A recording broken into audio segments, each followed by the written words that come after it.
Okay, so now that we have the movement finished, we of course still need the movement for the pistol and the movement for the rifle, but we will focus on that later on. For now, let's continue to the player spawning. So for the player spawning, let's start placing some spawn points for the player. So here in the blueprints folder, let's right click, make a new folder, and let's call this one spawn points.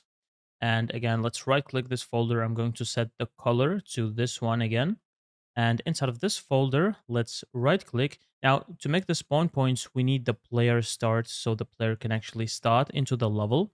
However, instead of having it created from here, because this one right now is just created from this player start. However, we need the spawn points that are actually blueprints. So instead of doing this one, let's delete this player start from the level, and if you want to make sure that you don't have more player starts in your level, you can always just come up here in the outliner and search for player start. And you can see nothing is here. So I'm going to click on the X up here. And to make a new one, let's right click, go to blueprint class. And now instead of selecting one of those here, you can click on this small arrow and you can actually see you can make blueprints of almost anything, a camera, a foliage, and even the player starts and so on. So you can see you have 682 items you can search for. For example, the save game when you are going to create a game where you save and load and so on. So you have a lot of things inside of here. For now, we just need the player start. So if you search for player start, you can see it here, this one called player start. Select this one, go ahead and click on select, and let us call it BP spawn. It's going to autosave for some reason. Let's call it BP spawn point base. So we have a base blueprint, just like the player. If you go back to the player, we have a player base, and from that player we created these two. Now I haven't really explained what these are used for because we haven't really anything inside of the terrorist and counter terrorist blueprints, and this one we need to correct later on. But for now, you can see here they are empty. The children of the player base. Remember, these are the child blueprints of the player base. And you can also see that if you hold the mouse over them, you can see the parent class is the player base.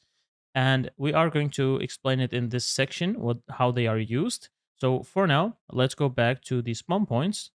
And now that we have a base spawn point, let's right click it, create a child blueprint class, and let's call this one BP counter terrorist spawn point.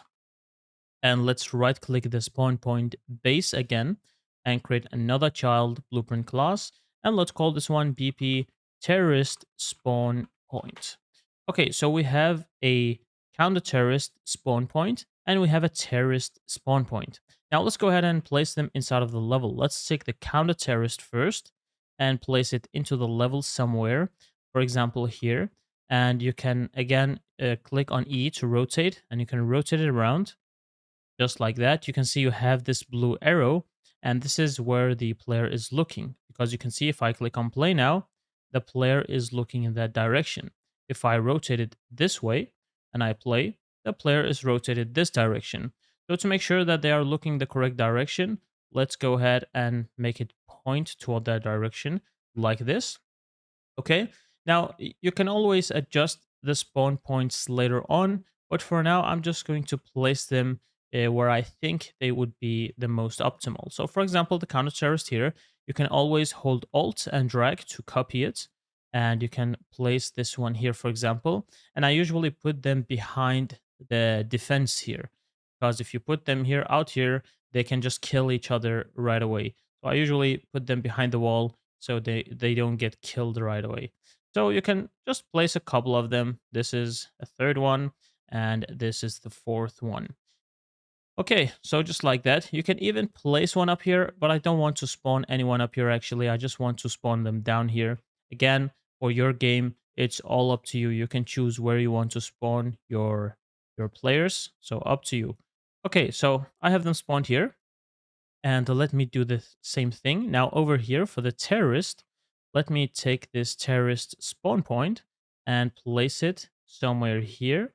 And again, I'm trying to place them as best as I can behind the wall. Hold Alt and drag to copy. I'm going to place one over here. Now it says, oh, I have the color picker for some reason. I have actually no idea what I just pressed. So clicking here and dragging it here again, hold Alt, drag it, place it somewhere here, and hold Alt and drag and place the last one over here. Now I'm just going to take a look at the side, see how they look. I can select all of them by holding Control and clicking on them, and I can just move them slightly closer to the wall. And this is because I actually want to place weapons behind those players or behind those spawns.